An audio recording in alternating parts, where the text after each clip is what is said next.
C'est-à-dire Thérèse Neumann, effectivement, elle sortait de son corps, elle pouvait voyager dans le temps ou même dans le futur. Hein, parce qu'elle a fait des annonces sur le futur, hein, notamment sur le futur des États-Unis, qui sont quand même tout à fait exceptionnelles, hein, je me rappelle.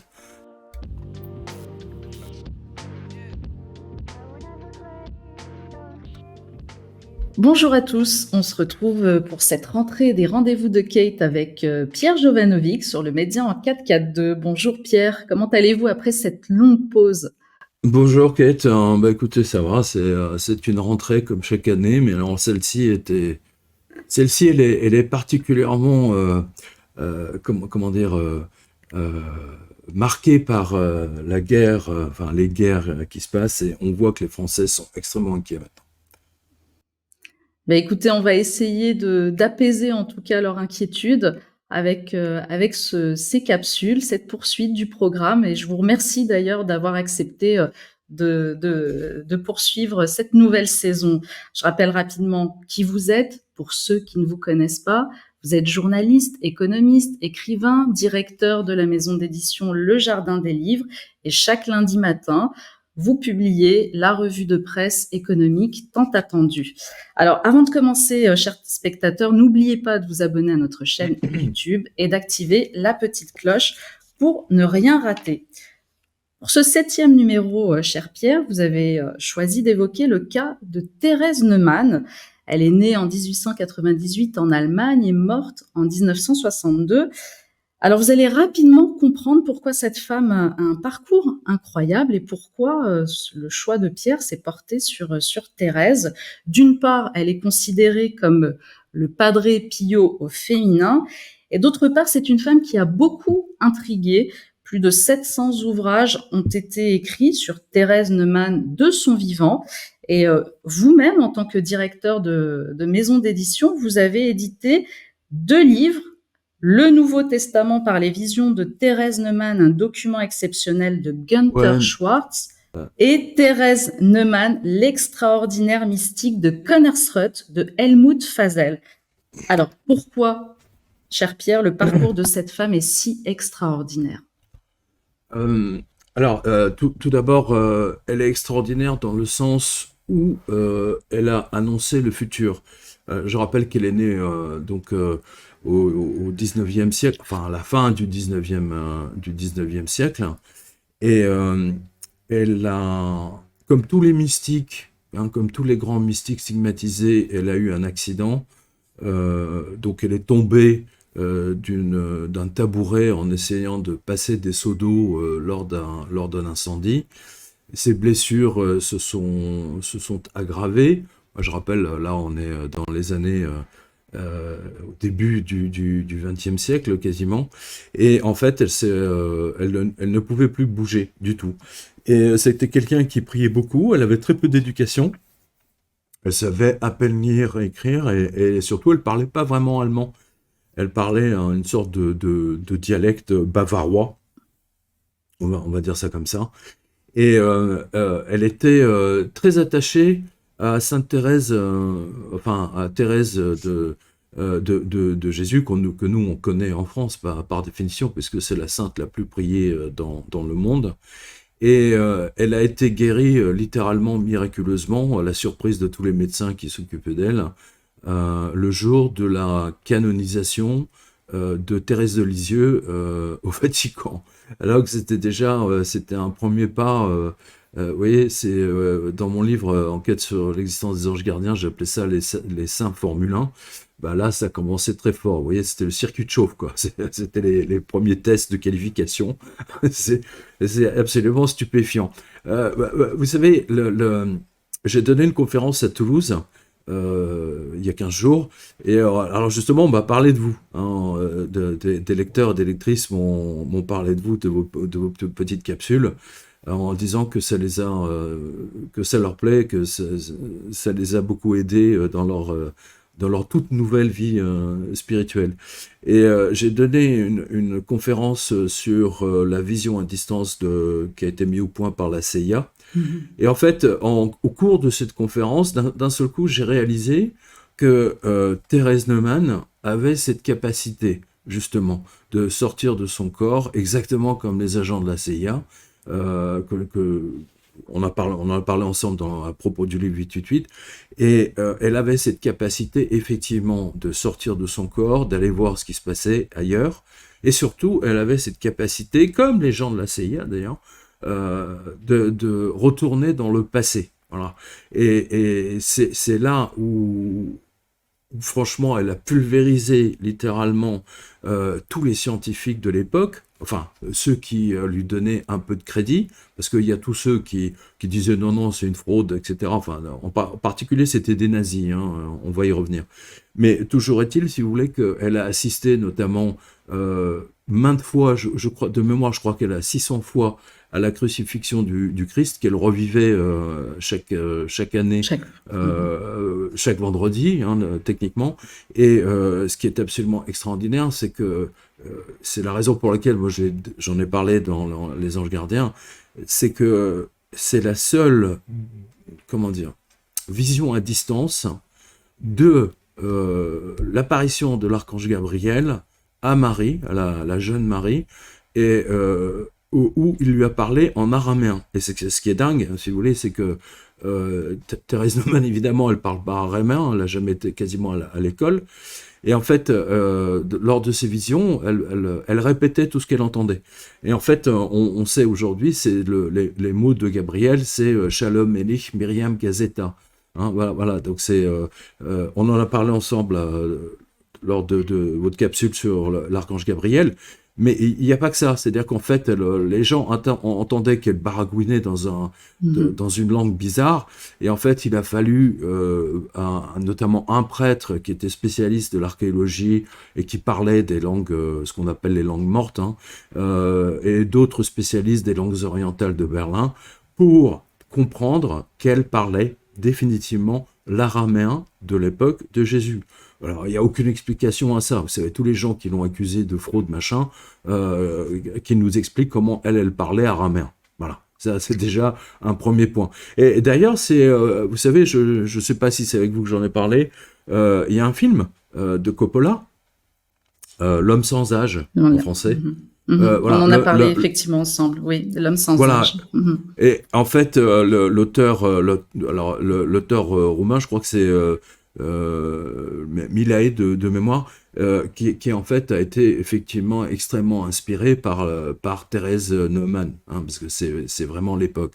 Alors, pour resituer le contexte, Thérèse Neumann est devenue extraordinairement célèbre en Allemagne parce qu'elle avait annoncé, avant même que Hitler arrive au pouvoir, qu'il allait mettre l'Allemagne vraiment plus bas que terre. Et elle a toujours encouragé les journalistes qui venaient la voir, hein, bien entendu, à se méfier de Hitler et à prévenir les Allemands, etc. Ce qui d'ailleurs a coûté très cher à l'un d'eux, puisqu'il a fini effectivement assassiné par la Gestapo. Donc il y a eu des milliers d'articles pendant des années, dans les années 30, hein, les années 20 et 30, sur Thérèse Neumann, parce qu'elle souffrait effectivement, il y avait tous ces stigmates, et on a des photos, et surtout on a des enregistrements. Et les enregistrements magnétiques, hein, c'est l'invention des premiers magnétophones à bande, vous savez, et ils ont enregistré tout ce qu'elle disait, et on a les preuves, et c'est pour ça que là, dans son livre, par exemple, elle raconte tout ce qu'elle voit de la crucifixion de Jésus, et surtout les jours qui précèdent. Et c'est tout à fait incroyable. C'est absolument...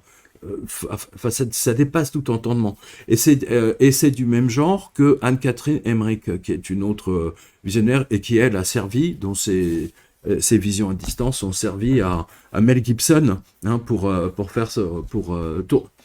tourner son film sur la passion du Christ. D'ailleurs, il va sortir les suites là prochainement. Moi, je vous ai entendu dire concernant justement le livre que vous avez édité, le Nouveau Testament par les visions de Thérèse Neumann, que c'est un livre qui vous a fait pleurer.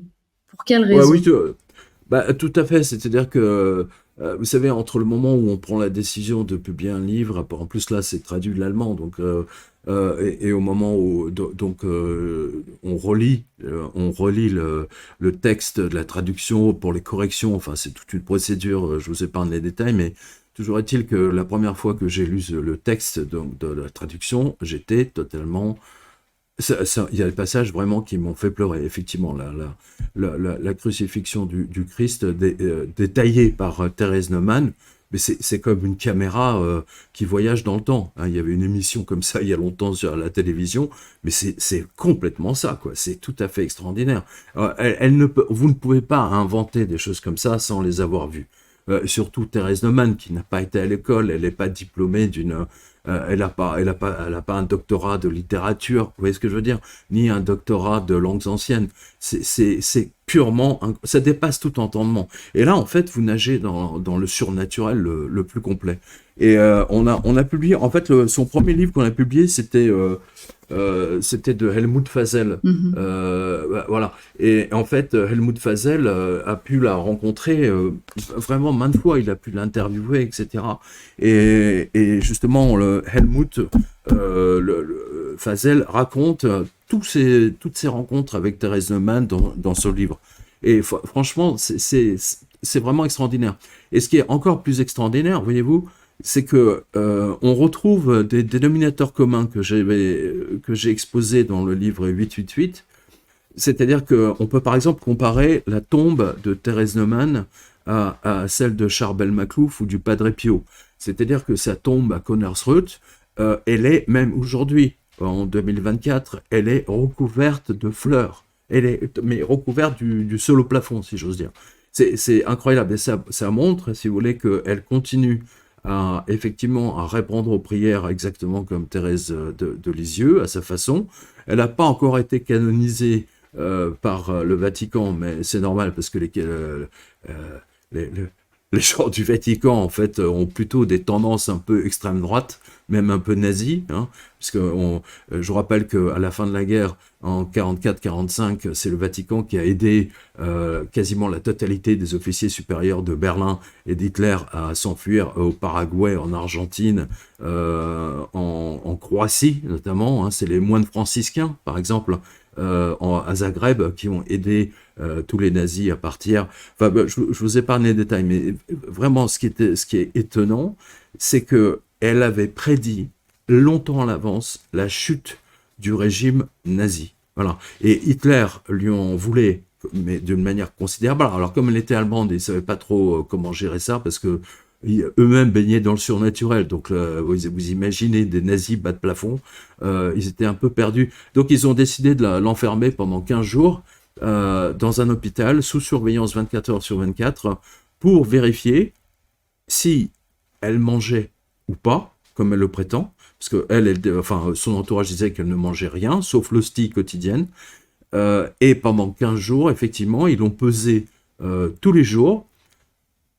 Elle n'a pris que l'hostie par différents prêtres, et au bout de 15 jours, son poids n'a pas changé. C'est-à-dire qu'au bout de la semaine, elle avait perdu de mémoire 3 kilos, et puis elle les a repris à la fin. C'est ça, elle est entrée à l'hôpital, elle pesait 55 kilos, elle est ressortie 15 jours après en pesant 55 kilos. Exactement. Elle avait perdu, et à la fin de la première semaine, elle avait perdu de mémoire 2 ou 3 kilos. Donc c'est tout à fait incroyable. Donc vous voyez que comment dire, le pouvoir politique allemand nazi eux-mêmes étaient totalement déboussolés, véritablement. Ils se sont attaqués à son entourage. Ils se sont attaqués aux journalistes qui l'aidaient, qui faisaient des articles positifs sur elle. Et en même temps, les nazis, pour contrer les articles positifs, en fait, payaient tout un tas de gens pour dire que c'était une fraude et que c'était l'épouse d'un clown de cirque, de mémoire. Hein, je vous dis ça comme ça. Bah, ça dépasse tout entendement. Thérèse Neumann est le Padre Pio moderne, féminin. C'est la version féminine du Padre Pio. Voilà.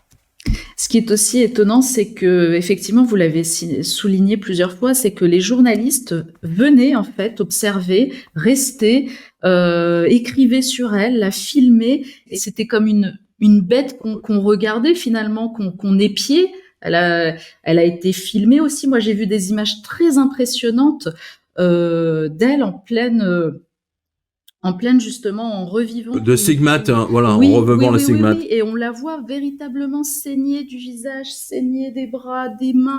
C'est vraiment très, très impressionnant. Et elle a laissé, en fait, elle a laissé les journalistes faire leur investigation, faire, voilà, être témoins de ces miracles. Alors, en fait, ce qui est intéressant justement avec votre observation est juste, mais ce qui est intéressant, enfin, précisément avec Thérèse Neumann, c'est que en fait, elle est entre deux mondes. C'est-à-dire qu'elle est née au 19e siècle, donc l'époque où il n'y avait pas d'électricité quasiment, enfin, en tout cas pas dans cette région, définitivement. Elle est pas, elle est, on va dire, elle est passée du monde, j'allais dire médiéval, au monde où il y avait de l'électricité, où il y avait les premiers flashs, les premiers appareils photo, et surtout les premiers magnétophones et la première pellicule couleur, les premières pellicules couleur. Vous voyez, c'est ça qui est fascinant avec Thérèse Neumann. Elle est entre deux mondes. Elle vit, elle se blesse. Ça commence dans l'ancien monde et elle finit dans le nouveau monde avec un témoignage complètement fou et des milliers, enfin des centaines et des centaines de journalistes ont pu l'observer. C'est-à-dire qu'en fait, contrairement à ce que fait le Vatican, par exemple, qui refuse de communiquer, même aujourd'hui, tous ceux ou celles qui vivent des stigmates, hein, en fait, ils sont dans le secret le plus total, alors que c'est ce qui distingue justement Thérèse Neumann, c'est que elle était, comment dire, à la disposition, elle se mettait avec beaucoup de bonheur, et surtout elle priait pour les gens. Vous savez, elle recevait des milliers de lettres chaque mois, parce que tous les articles, évidemment, ça a fait le tour du monde. Il y a des gens qui venaient la voir. Il y a même, vous savez, celui qui avait écrit les mémoires d'un yogi, un hindou, un indien qui est venu l'interviewer. Il a fait un chapitre sur elle dans son fameux livre Mémoire d'un yogi. Je vous dis ça de mémoire justement.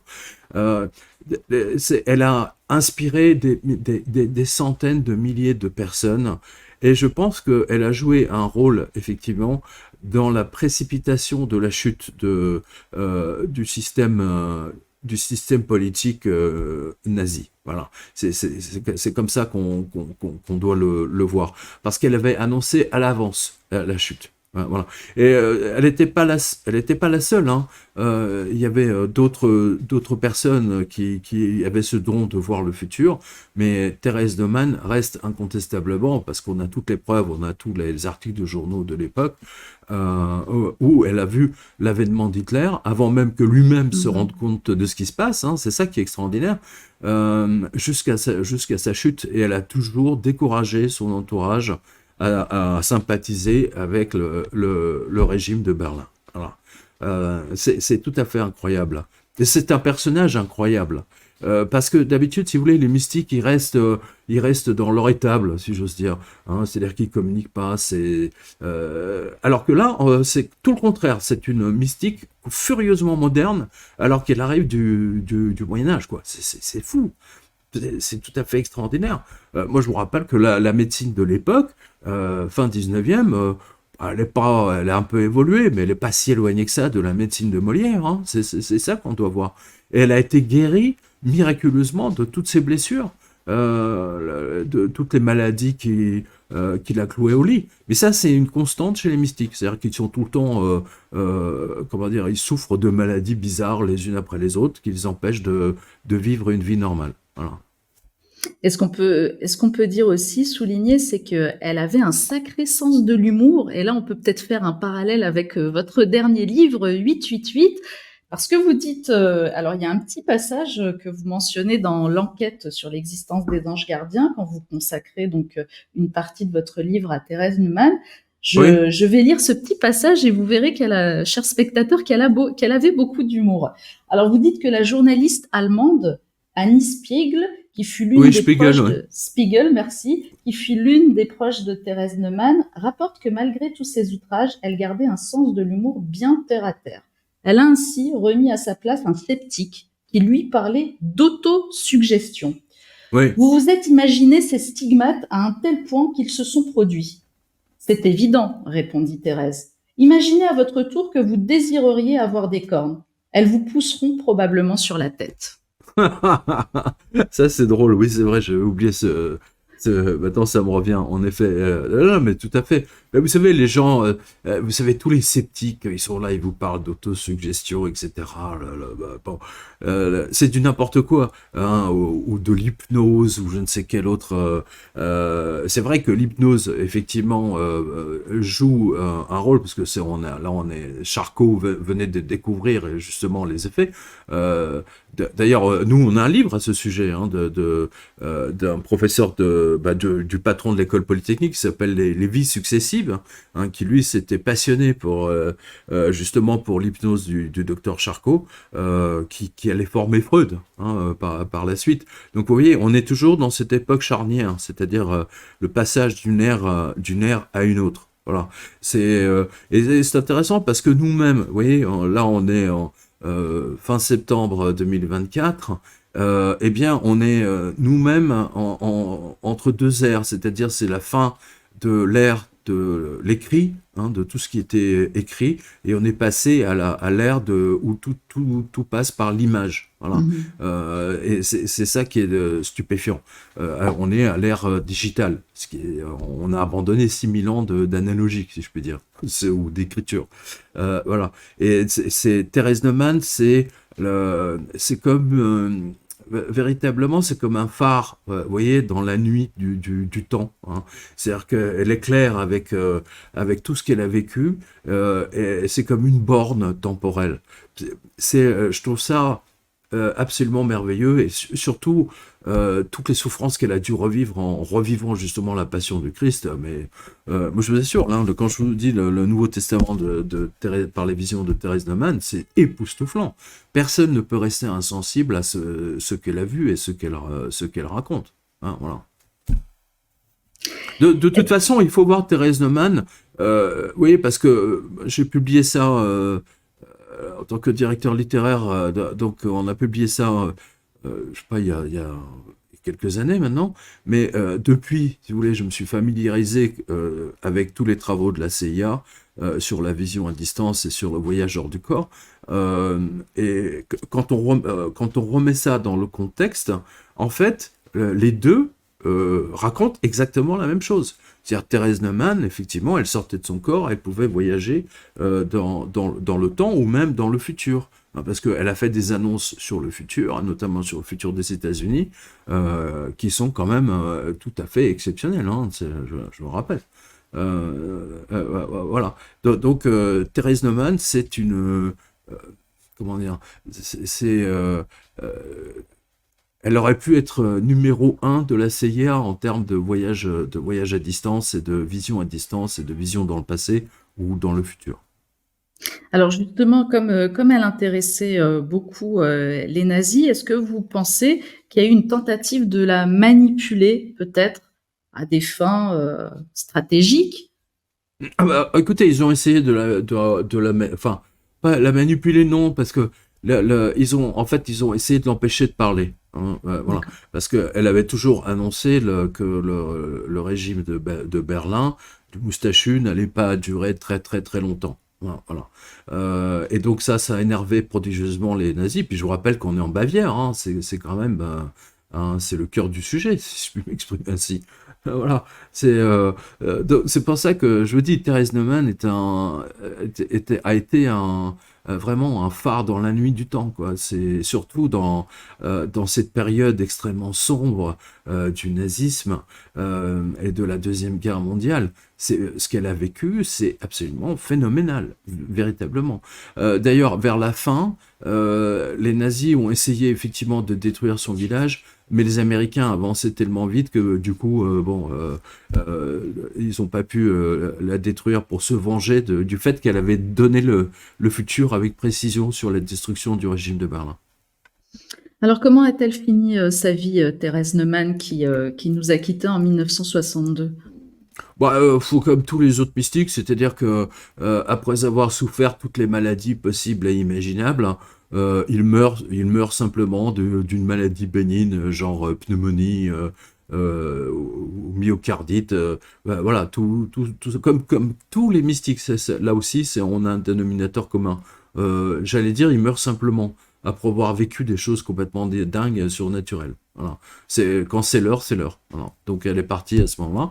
Mais ouais, moi, j'encourage tous nos spectateurs qui, par exemple, on a beaucoup de frontaliers, de gens qui travaillent en Allemagne, de Français qui travaillent. Allez sur sa tombe à Konnersreuth, vous allez voir, c'est incroyable, quoi. Je sais pas si vous pouvez inclure des photos de sa tombe, mais c'est fascinant. C'est comme la tombe de Charbel Maclouf au Liban, ou le Padre Pio. Enfin bon, vous savez, il n'y a pas de miracle, si je peux dire, après la mort. C'est-à-dire que lorsqu'une âme, après sa mort, continue à exaucer les prières des simples mortels que nous sommes, eh bien, les simples mortels viennent déposer des fleurs pour les remercier. Voilà, et c'est la même chose, il s'est passé la même chose pour la tombe de Pierre, par exemple. Voilà. Est-ce qu'elle a été le témoin de la puissance, en fait, qu'incarne la prière? Ah, mais tout à fait, Qu'elle mais a elle prié priait. toute sa vie et qu'elle a... En fait, elle a passé sa vie comme la presse. Vous savez, à nouveau, il faut tout remettre dans le contexte de l'époque. C'est-à-dire, à l'époque, vous n'avez pas de télé. C'est les débuts de la radio. Hein, la radio à l'époque, c'était le nouveau média. C'était le Internet pour nous d'il y a 20 ans. Vous voyez, c'était vraiment la révolution. Mais à l'époque, les journaux, il y avait des journaux quotidiens qui avaient 2, 3 éditions par jour, et ils se vendaient à 5, 6, 10 millions d'exemplaires. Donc, quand il y avait des articles sur Thérèse Neumann, je peux vous dire que tout le monde entier était au courant quasiment. Hein, parce que, bien entendu, c'était repris. Il y avait des journalistes américains qui en ont parlé aux États-Unis. Paris Match avait envoyé quelqu'un. Tiens, il y avait, regardez, par exemple, 4-3. Voilà. Là, je vous montre, ça c'est dans le premier livre. Alors, je ne sais pas si vous allez voir. Voilà. Thérèse, voilà. Là, c'est un journal français qui a envoyé quelqu'un. Enfin, toute la presse de l'époque, hein, française, hein, j'entends, hein, a embrayé, espagnole, italienne, etc. Parce que elle revivait la passion du Christ et que tous les gens qu'il rencontrait, en fait, se rendaient compte qu'elle était authentique. Il y avait que les scientifiques envoyés par les nazis qui disaient que c'était, comment dire, une tricheuse, hein, voilà, une fraude. Hein, c'était ça. Il y a eu d'ailleurs plein de livres publiés par les nazis en disant c'était la fraude de Konnersreuth, Thérèse Neumann, blabla, etc. Il fallait la combattre. Mais on en a parlé ensemble à propos du Padre Pio, de mémoire. Padre Pio a vécu la même chose. Hein. Tous ont vécu la même chose. À l'exception de, enfin, tous ceux qui étaient publics, à l'exception de Charbel Maclouf, qui lui était un moine qui vivait, qui voulait pas être connu. Et donc, mais les gens normaux, eux, voyaient qu'elle était authentique, et donc de la puissance de la presse de l'époque, elle recevait des milliers de lettres, et elle passait la nuit à répondre aux courriers avec son entourage. Elle répondait à tout le monde. Alors, elle recevait des petits billets, les gens lui envoyaient des billets de banque, des marques pour qu'elle puisse acheter les timbres, etc., pour qu'elle puisse leur répondre. Enfin, c'est tout à fait fascinant, quoi. C'est Thérèse Neumann, elle mériterait une super production hollywoodienne. Hein, c'est extraordinaire ce qu'elle a vécu. Et d'ailleurs, quand vous avez édité les 2 livres, je vous ai vu, parce que vous avez fait des vidéos pour présenter c'est la sortie de ces livres, et vous étiez persuadé, alors ça remonte à un peu plus d'une dizaine d'années, vous étiez persuadé qu'elle allait être béatifiée par le Vatican, que ça n'allait pas tarder en fait, que ça allait arriver, et finalement... Eh ben, je referme le tiroir que j'ai ouvert tout à l'heure. C'est-à-dire que la tendance ultra extrême droite du Vatican a fait que Thérèse Neumann, il s'en méfie. Il l'aime pas. Voilà. Sinon, il l'aurait béatifiée et canonisée depuis longtemps. Pour l'instant, elle est au niveau de servante de Dieu. Alors, je ne sais même pas ce que ça veut dire, en fait, véritablement. Enfin, donc, ils ont mis, grosso modo, ils ont mis un pied dans l'eau pour voir si elle était tiède ou froide. Et comme elle est extrêmement populaire, ils ne pouvaient pas ne pas faire quelque chose, donc ils sont contentés de jeter un os au public à propos de Thérèse Neumann. Mais le public, ils s'en fout complètement de ce que pense le Vatican. De toute façon, c'est une bande de nazes. Pardon.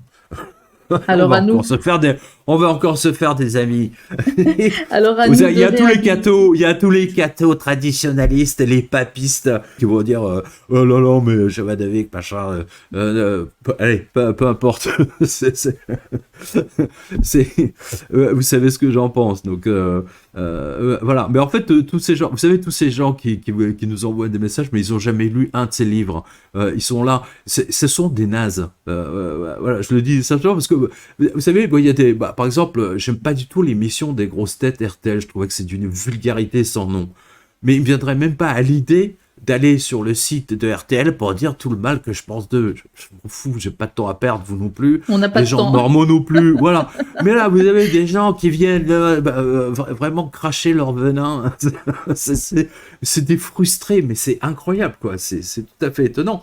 Et justement, Thérèse Neumann raconte que du fait de tous les articles, ça a déclenché effectivement le venin de beaucoup de gens qui ne peuvent pas supporter l'idée que le Christ, que Jésus et tous les apôtres, etc., que tout ça ait pu réellement exister. Ça les a rendus dingues. Ça les a rendus fous. Hein, voilà. Donc, enfin, pour moi, c'est même plus une question de foi.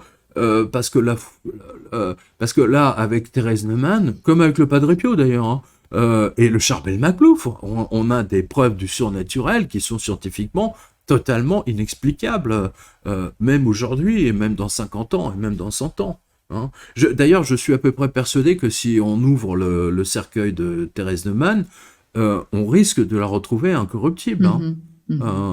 Enfin, voilà, c'est pas le cas de toutes les stigmatisées, hein, je précise. Mais comme j'ai vu Catherine de Sienne à Sienne, justement, avant qu'il ne déplace sa tête dans un coin pour que le public ne puisse pas la voir, c'est quand même incroyable. Moi, je l'ai vu, je vous dis, il y a une vingtaine d'années, à l'époque où elle était exposée vraiment dans la cathédrale. Elle est complètement, enfin c'est même incroyable quoi. Elle est incorruptible, hein, voilà. Alors que n'importe quel corps mort, que ce soit un animal ou un être humain, au bout de 3-4 jours, rien que l'odeur va se rappeler à votre bon souvenir, hein, en disant qu'un corps ça s'enterre. Hein, voilà. Non, pas avec eux. Pas avec tous ces stigmatisés qui ont vécu des choses extraordinaires. Et justement, le fait que, comment dire, le temps n'agisse pas sur eux, ça veut dire qu'ils ont déjà vécu hors du temps. Voilà. Le temps n'agit pas sur eux. Et le temps, c'est d'une certaine façon le Saint-Esprit. Hein, vous voyez, qui la protège, qui protège ses corps, comme Charbel Maclouf. Hein, Charbel Maclouf, c'est incroyable, quoi. J'invite nos spectateurs à regarder votre capsule, la capsule qu'on a faite ensemble sur Charbel Maclouf. C'est prodigieux, littéralement prodigieux. Voilà. Tous ces personnages sont prodigieux et moi j'invite aussi les spectateurs à aller se renseigner sur Thérèse Neumann et regarder aussi ses photos parce qu'elle a vraiment un visage d'ange, cette femme. Elle a des traits d'une douceur. Enfin c'est vraiment impressionnant et c'était pour vous une manière de réhabiliter sa mémoire aujourd'hui.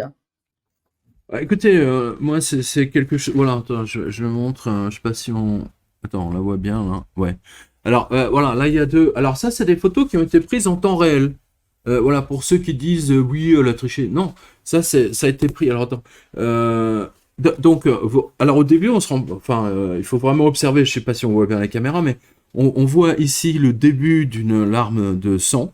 Et là, on voit la larme qui dévale littéralement sa joue. C'est-à-dire qu'en fait, elle pleurait des larmes de sang. Je savais même pas que c'était possible. Mais dans des cas de souffrance inouïe, absolument, effectivement, de trauma, effectivement, c'est quelque chose qui arrive. Donc moi, j'encourage les spectateurs à lire le Nouveau Testament, parce que ça, c'est incroyable. En fait, je veux dire, ça pourrait être le 5e évangile, hein, littéralement. Et ensuite, les mémoires de Helmut Fazel, parce que c'est vraiment vivre le surnaturel à ce niveau-là. On n'a pas de témoignage. Je veux dire, même les capucins qui vivaient avec le Padre Pio ne produisaient pas autant hein, voilà, c'est ça qu'il faut voir, quoi. C'est pour ça que je vous dis, Thérèse Neumann, c'est le phare absolu de passage d'une ère à une autre, hein, voilà. C'est vraiment ça. De même que peut-être dans 10 ans, 15 ans, on va découvrir, enfin le Vatican va rendre public le nom d'une nonne ou d'un moine qui était complètement stigmatisé, mais qu'ils ont caché. Celle-là, ils n'ont pas pu la cacher, c'est ce qui les embête en fait. C'est ce qui les embête le plus. Voilà. Merci mon cher Pierre. Si vous le voulez bien, on va passer aux commentaires des spectateurs qui ont été formulés lors de la dernière vidéo qui a été consacrée à l'archange Gabriel. Alors vraiment, déjà d'une part, je voudrais vous remercier pour votre témoignage tout à l'heure concernant votre conférence à Toulouse. Ça me touche beaucoup que vos fidèles lecteurs viennent vous mais voir. Absolument, mais c'est bien. Moi-même, j'étais vraiment favorablement et gentiment surpris de ce témoignage d'amitié que les lecteurs et les lectrices vous ont fait, pour vous remercier. Mais c'est ce que je vous ai dit tout à l'heure, on est passé de l'ère de l'écrit à l'ère de l'image. Et moi-même, qui suis né en 1960, en fait, je suis entre ces deux mondes. Oui, c'est entre le passage du monde uniquement de l'écrit au monde de l'image. Voilà. Mais les jeunes générations, tous ceux qui ont 20 ans, 30 ans, ce sont des générations de l'image. L'écrit, ils savent plus ce que c'est. D'ailleurs, malheureusement.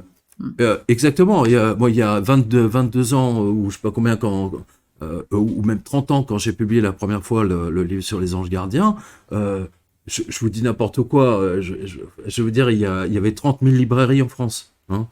Aujourd'hui, s'il en reste 5 000 ou 6 000, allez, 10 000, c'est le maximum.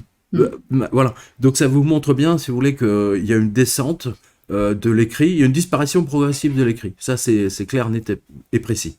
Voilà. Et c'est pour ça que je vous dis, là, on est entre deux mondes.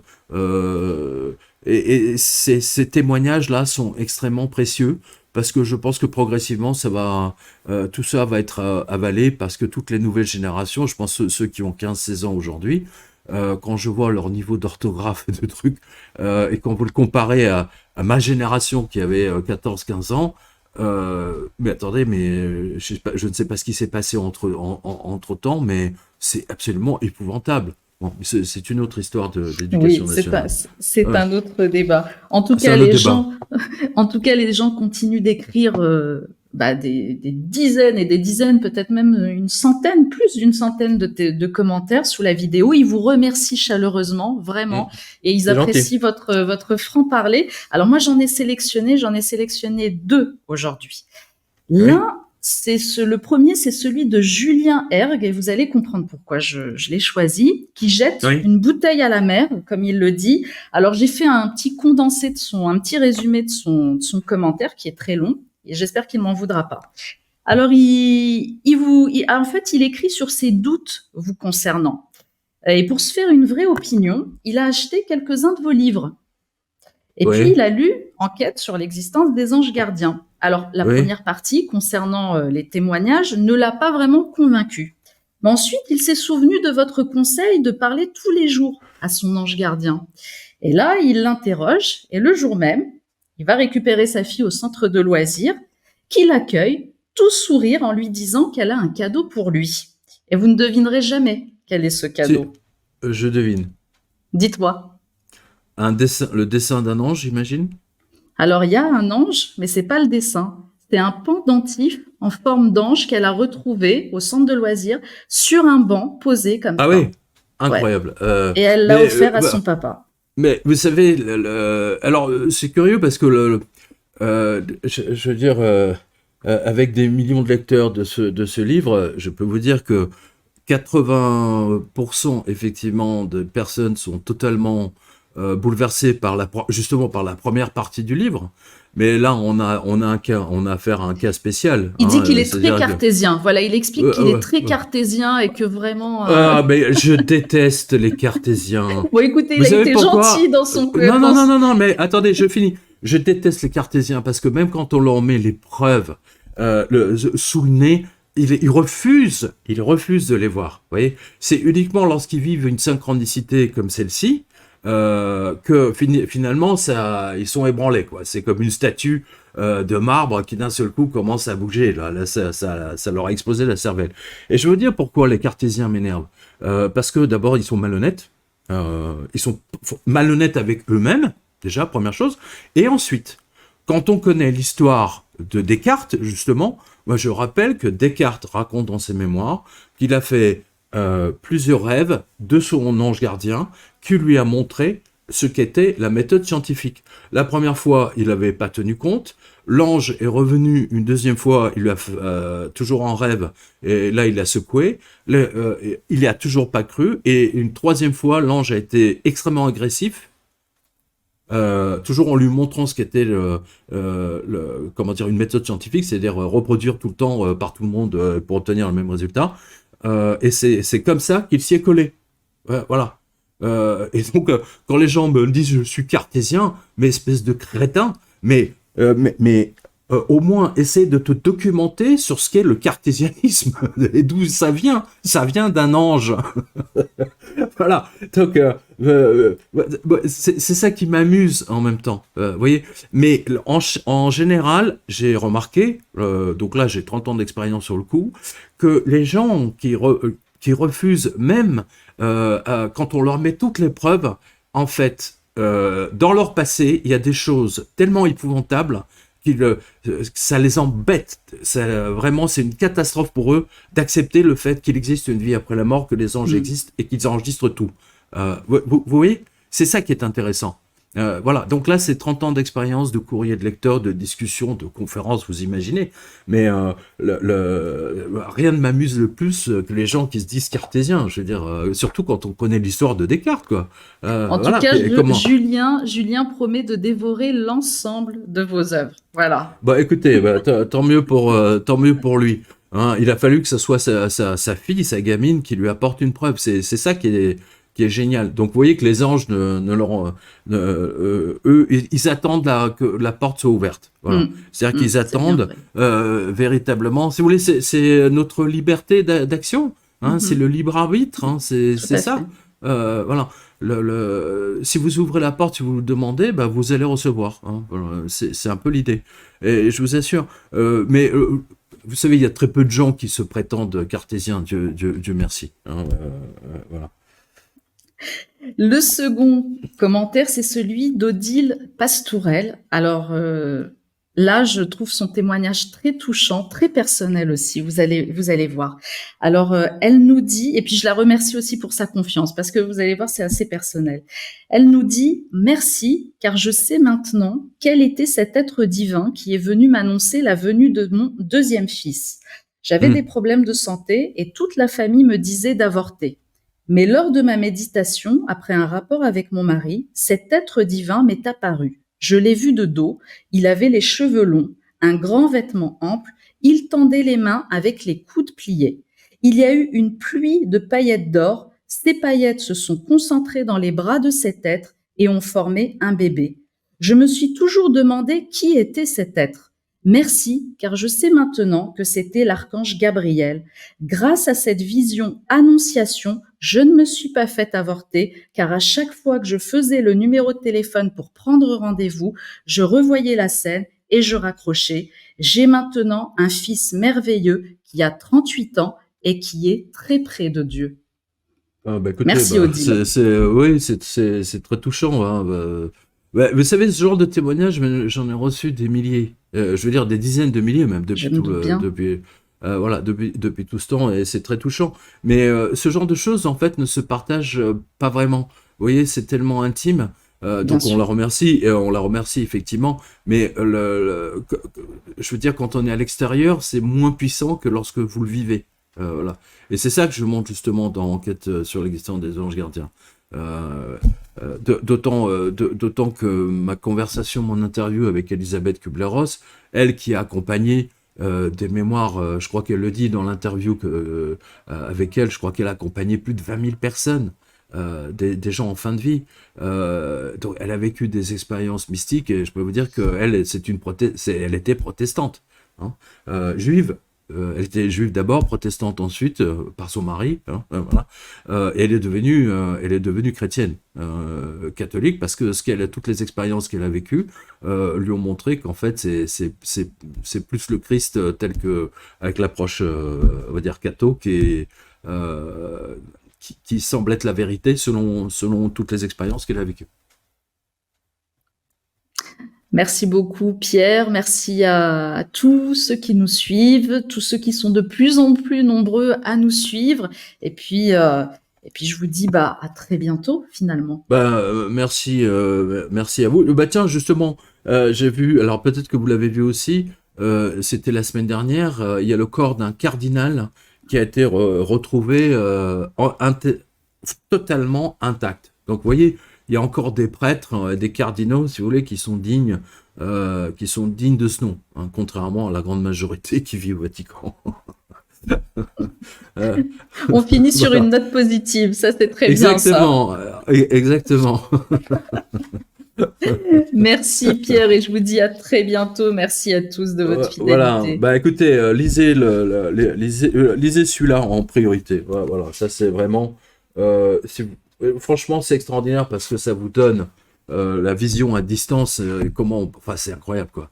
Et je me dis, il y avait Anne-Catherine Emmerich qui faisait exactement la même chose hein, avant. D'ailleurs, tous les mystiques, hein, voilà. Mais les agents de la CIA qui étaient en mode professionnel faisaient de la méditation, je veux dire en mode professionnel, comme des moines tibétains, et eux-mêmes arrivaient à sortir de leur corps et voir le futur ou le passé, justement. Eh oui, ça pourrait faire l'objet d'une émission spéciale d'ailleurs, ce thème-là. Bah écoutez, nous on a publié les livres de Monroe, hein, donc on en a déjà parlé ensemble, hein. Et c'est absolument étonnant. Tous les travaux de la CIA, si vous voulez, en fait confirment des gens comme Padre Pio, Thérèse Neumann, Anne-Catherine Emmerich, Gemma Galgani et d'autres. Hein. C'est tout à fait étonnant. Bien sûr, bien sûr. Et c'était pas leur but, hein. C'était pas du tout leur but. De la même façon, quand j'ai écrit Enquête sur l'histoire des anges gardiens, moi je pensais que ça allait intéresser 300, peut-être 3000 personnes au maximum. Hein. Moi je me rappelle, personne ne voulait de mon livre à l'époque, hein, aucune maison d'édition. C'est amusant.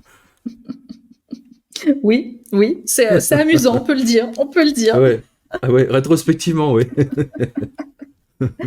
Merci beaucoup Pierre, merci. À Merci à bientôt. Kate, merci à vous Kate, et puis je vous dis, les spectateurs vous remercient pour vos capsules. Merci, ça me touche. Merci. À très bientôt. À bientôt, au revoir.